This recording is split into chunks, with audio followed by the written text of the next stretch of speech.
Welcome to Bloom State Radio. This is episode number 2. And today's episode is around sauna etiquette. With the growing trend of sauna usage, I am feeling pretty called to share, as a woman, what I've learned with almost a year attending the sauna on a regular basis. So minimum once a week for the space of almost a year. I've been 2-3 times, kind of move at its own frequency, but it's a minimum of once a week.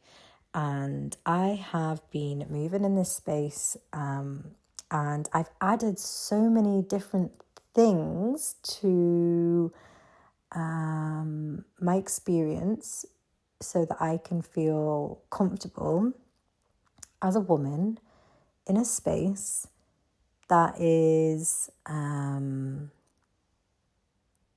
it's beautiful. I love sauna. I love sauna social. I love having deep, interesting conversations that are majority of the time free flowing.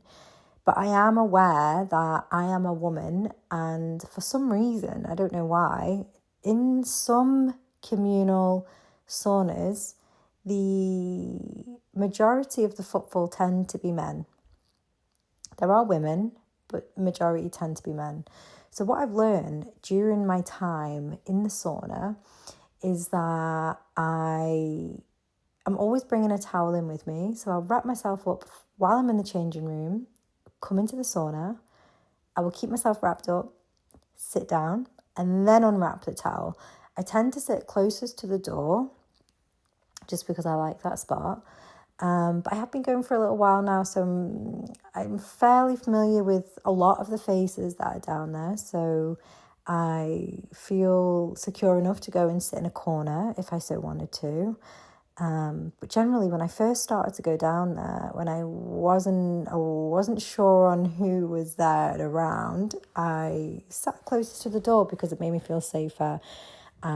The emergency button was there should anything happen in such a small space that potentially would put me at risk. I took measures to feel safe in the environment, and that was my first point of call, was to sit closest to the door. I have a towel with me, so I thought, okay, if I'm getting any weird experiences, I can just cover myself up. Thankfully, there's only been maybe 3 experiences where I felt a bit uncomfortable. One was a guy who just could not stop looking at my body. And I wasn't sat at the door this time. I was sat at the back in the corner, and he was sat closest to the door, and he was like turning his head to constantly stare at my body.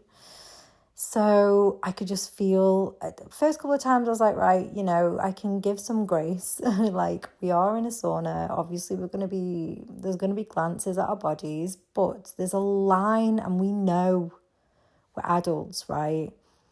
We're adults. We know what's appropriate and what's not, unless like you're a bit, I don't know, I don't want to say mentally disturbed, but imbalanced. I don't know what's politically correct. So if that's offended anybody, sorry. But in that realm. But even then, I'm either going to call it out or I'm just going to leave. So in fact, no, I've actually had more than 3 weird experiences, probably about a handful. But there was this one particular experience where I was sat in the corner and someone kept looking over, and I'm like, right, okay, this is fucking annoying me now. So I just looked over with a completely blank expression on my face, and I just stared at him. So every time he looked over and he saw me looking, he looked away. And I'm thinking, if he fucking looks over one more time, I'm going to be getting him told. And when I activated that kind of fight energy, it triggered me for very valid reasons. He stopped, so he clearly felt the vibe. But there are circumstances that are potentially gonna crop up. So be prepared for that, and know that if you know how to protect yourself, that also goes in your favor too, which is why I am like, on a separate note, always speaking to women about getting involved in some sort of like martial arts, whether it's jiu-jitsu. I've tried a little bit of jiu-jitsu, but Muay Thai is my thing and I love it. And I do love a bit of jiu-jitsu, to be fair, and I'm so much respect for anyone who practices in this absolutely stunning, seems kind of a little bit like all seems like a little bit of a dance. It's an art, isn't it? But anything of that nature, if you have any sort of like skills that you can use to protect yourself, that goes in your favor, and it will instill a deeper sense of confidence within your state of being as a woman. Just saying. So that's that. And yeah, so you've got your towel, you've got your spot, you know what you like, you know what spot you feel safe in or comfortable in, whatever. You learn to understand like some of the people in there. And it's a good laugh. I've had a good laugh down there, and I have met some really interesting people, and I've learned lots of really cool tips from people like speaking and sharing on their experiences about all sorts of wild, weird, and wonderful things. And I rate it. But as a woman in a space like that, you do still have to be aware that not everybody that walks through that glass door is going to potentially be safe. Okay? So you've got your towel, you've got yourself in a space where you feel comfortable. If you don't, then, you know, you either call it out or you leave. Footwear, sandals, flip-flops, Crocs, whatever, something to protect your feet. Now, the towel is not only an incredible tool to keep yourself covered if you so need to, it's also a really beautiful tool to protect your skin. Like, fungal skin infections are a thing and they spread so viciously. If someone's got athlete's foot, you walk in that, yikes. It makes me feel really nauseous just even thinking about it. How many feet are walking through that floor? Yes, they brush the water away, but I have not seen them mopping that floor with bleach. I have not seen them mopping the sauna with bleach. Yikes. No, thank you. So protect your feet. Have something to sit on. I am not putting my bare skin on nothing where there's been body after body sitting on it, sweating. Yuck, yuck, yuck, yuck, yuck. No, thank you. But even saying that, even like protecting myself in that respect, I still use a natural soap, which targets antifungal skin infections. It's amazing because I'm training like sometimes barefoot. I haven't been training barefoot in the Muay Thai gym for a while just because, I don't know, my attention to how disgusting and how quickly fungal skin infections can spread, it's just giving me the ick. So I'm just like really protecting myself and my skin and my health in that respect as well. So even though I am, you know, wearing the sandals and I've got my towel down, I'm still washing with a sulfur and neem soap. I put a link in the description for the brand that I use. It's absolutely stunning. It cleans up my skin so well, leaves it feeling so nice and soft and smooth, just to clear anything that may have been picked up in that space as well. Because honestly, once you get a fungal skin infection, it's so hard to treat because then it goes internal and then you have to treat the gut, Let's just nip it in the bud in the beginning, you know? So I've got my sandals, I've got my towel down, I have my sulfur and neem soap that I use when I get home, and I'm exfoliating when I get home as well with a gentle exfoliating mitt. So I'm not using anything too harsh. It's like a natural fibre one. It's like a glove, put my hand in, and I just give my skin a good buffing with the sulfur and neem soap so that it sort of eliminates anything at that level as well. Water. I think I've only forgotten water once when I've been in there, and it was definitely not the best thing to do. Like, water as a priority for sure, with a little sprinkle of Celtic sea salt, which is a little electrolyte, helps to boost hydration and bring minerals back into the body, which can be lost during sweating. It's very inexpensive and it is so stunning. You can use it on like your food, but particularly the sauna in mind. Sprinkle that in your water, get it down the hatch, so good. During the sauna and after the sauna, I like to use that. And I also bring wipes in with me so that I can wipe any sweat away from my eyes and my mouth, anything like that, because I picked up an eye infection. I don't know whether it was directly from the sauna. I was going through a bit of a rough time in my life at the time that this thing just fucking appeared on my face. I was like, Quasimodo. I branded myself Quasimodo. It was relatively depressing, but also very enlightening experience. In the sense that whenever I looked in the mirror, I was like, shit, I fucking look so rough, but I feel incredible in spirit. It was like really strong opportunity for me to be like, nah, like my beauty is not just subjective to how I look. So that was an interesting thing to move through, but I do not want to be walking around like Quasimodo. Like, that thing hurt so bad. So when I had this eye infection, it was hard to shift, but it made me more observant on the behaviours of some people that were in there. I would sit and I would watch people scratching their feet, rubbing their eyes, scratching their heads, fingers in their ears, scratching their armpits. Okay, I know we all do this, right? But when you're in a sauna, in a public space, like, have some fucking self-control. It is really disgusting. It really makes me feel so icky. And I know these behaviours are subconscious, and I'm not I'm not here like slamming people down for these subconscious behaviours, but it is gross if you think about it. Like, come on, we're in a public space and you're scratching your toes and then your armpits and that. Yeah, anyway, so then what I noticed was that after that, they're using the door handle, like all of these, yikes. And I'm thinking, if I fucking touch that door handle and I've rubbed my eyes and this is where I've got this eye infection, yikes. So I'm super conscious about where my hands are going when I'm in the sauna,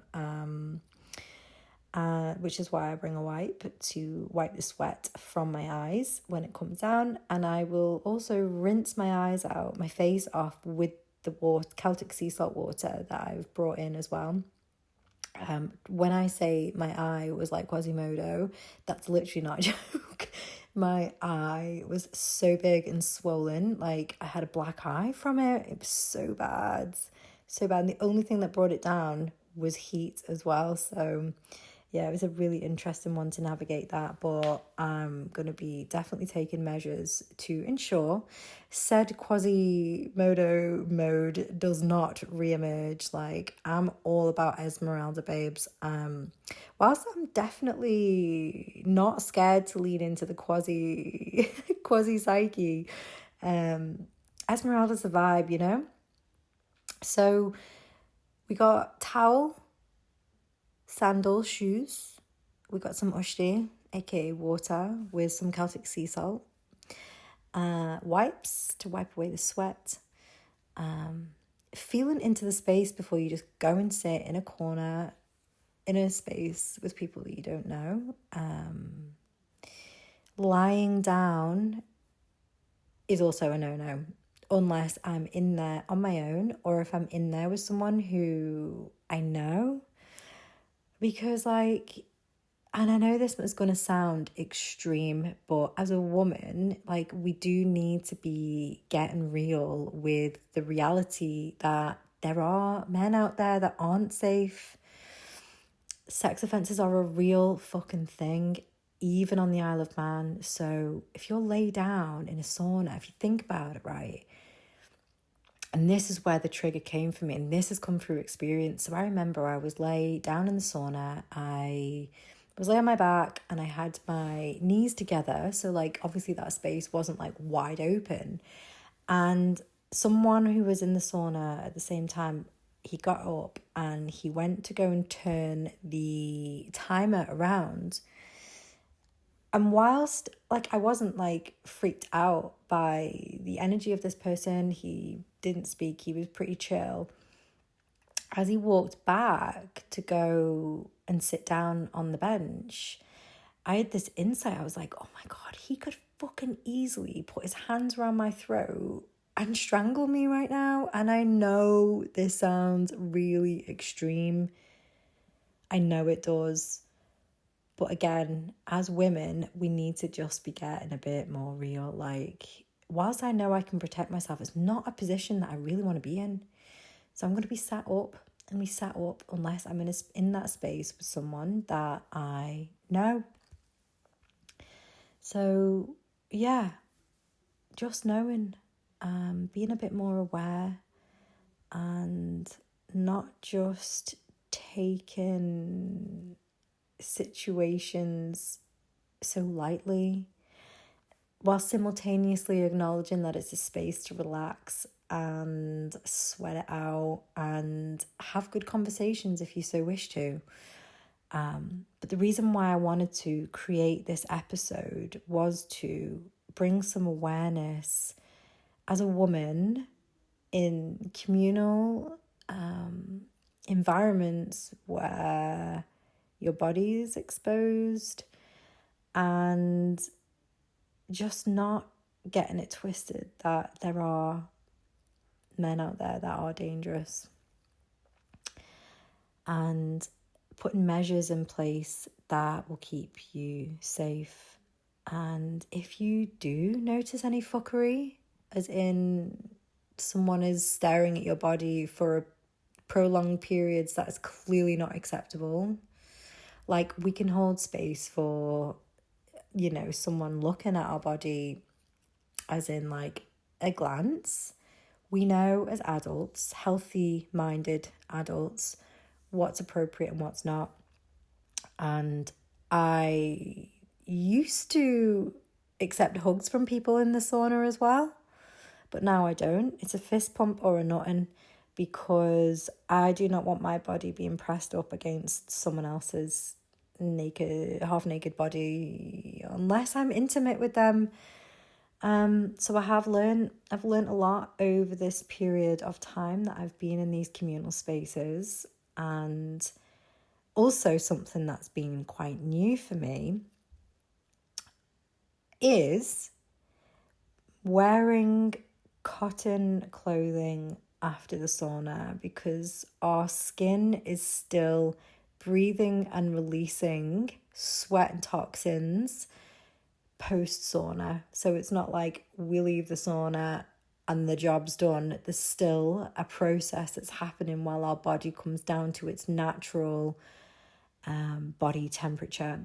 And if we're wearing clothing like polyester, anything that's not breathable, then, you know, we're going to have sweaty back, sweaty chest, and it's going to be like our body is in a carrier bag. But if you wear something like cotton, linen, wool is also breathable. Like, I personally would not want to be wearing wool coming out of the sauna. Maybe in winter, actually. But as we're moving into the spring months, I'm here for the cotton. Whether it's just a cotton t-shirt, or cotton pants, or cotton t-shirt, linen pants, something like that. Just allowing your skin just to breathe, and the fabric will just absorb any moisture that needs to be absorbed, and then it's taken away from the skin then. Ideally organic cotton, organic linen, if you can afford that. But if you can't, just go for something that's like 100% cotton. Like, it doesn't have to be top of the range, like hefty price tag stuff. Just go with what you can afford. But you can get some decent cotton clothing out there that doesn't really cost that much. Pajamas, I'm going to be bringing my pajamas most of the time, if I remember. But if I don't, then it's going to be cotton t-shirt. 100% the t-shirt has to be cotton. For that reason, like I would notice I'd be driving home like, shit, my back is so sweaty and I don't want it to be sweaty. So yeah, that was a game changer too. So I'm just gonna recap on all of that so you can pack your sauna essentials. Oh yeah, also bring in money for the locker if there are lockers there, because I don't know about you, but when I go into the sauna, I do want to feel as relaxed as possible, which is why I take these measures so that I can have an enjoyable experience. So, recap. Towel. I'm actually going to start bringing 2 towels, because the towel that I bring in to sit and wrap myself up in gets really wet. So when I get to the changing room, after I've had my sauna experience, it's kind of a bit wet and a bit soggy. And if I've forgotten what side was being down on the wards, I don't know, I'm like, oh, yikes. So I am actually going to start bringing 2 towels down. And this is all just me I'm just being trial and error, and like an experiment, like the self-experiment that I am. So, okay, recap. So, 2 towels, 2 towels, sandals, protect your feet. Have a good quality antifungal soap for when you get home, and exfoliate after every single sauna experience. Your skin will feel unreal. And I don't tend to moisturize after I have exfoliated with that soap after the sauna. I just like to let my skin just breathe after that experience. Fluids with electrolyte, something clean like Celtic sea salt works absolute wonders. Having some sort of self-defense under your belt so that you can feel more secure in that space. Knowing how to rest in there, whether you are lying down around people that you know, or around women, or whether you feel safe in that respect, or sitting up closest to the door.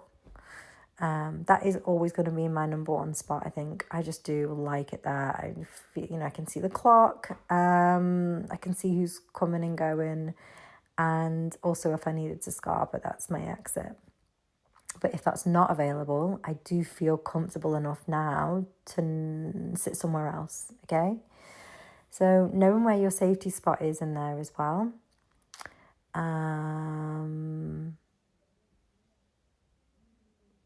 Was there anything else? Oh yeah, after sauna clothing, cotton, linen, something breathable, preferably nothing with polyester that's plastic, that's just going to make you feel like you're sweating in a carrier bag. And plenty of hydration afterwards. And if you're someone who has like a dip in your sugar levels, bring like a piece of fruit or something for afterwards. I remember like the first few months I was bringing fruit with me after the sauna experience, because I would notice that my body was getting used to the rise in the temperature of the sauna. Now I don't really need to use it as much, but I do tend to pack a piece of fruit with me for afterwards as well. Anything else? Oh yeah, also like, it's good to get deep with conversation, but just be aware, especially as a woman, that you don't fully know who you're talking to in there, and predators are a real thing. And just knowing when to discern whether you should open up about your personal life on a deep level to these strangers. Like, oversharing is not you being an open person, it's oversharing. Like, there's a line, And there's an etiquette, especially in the sauna experience. And just move with it, flow with it, but just remember that the space is beautiful, but also there probably are predators in there. So protect yourself. Yeah? All right. I think that's all. I'm going to wrap this one up. So thanks so much for listening. I hope that you both, men and women, got some good tips from this, and you can use these to enhance your physical, mental, and emotional state of being. And I think the most important message from this is to don't be afraid to protect yourself. Like, it's important. It's important, and it's necessary in order for you to have a relaxed nervous system, be boundaried. And also, like, if there's conversations happening there that you don't want to be around, go in the other sauna. Just go next door or steam room and then mix it around. You know, you don't have to stay stuck. So yeah, thank you so much for listening. If you enjoyed that, give us a cheeky little like, honey, if you liked it. And yeah, feel free to share it, drop us some comments, let's get interactive. Peace, peace.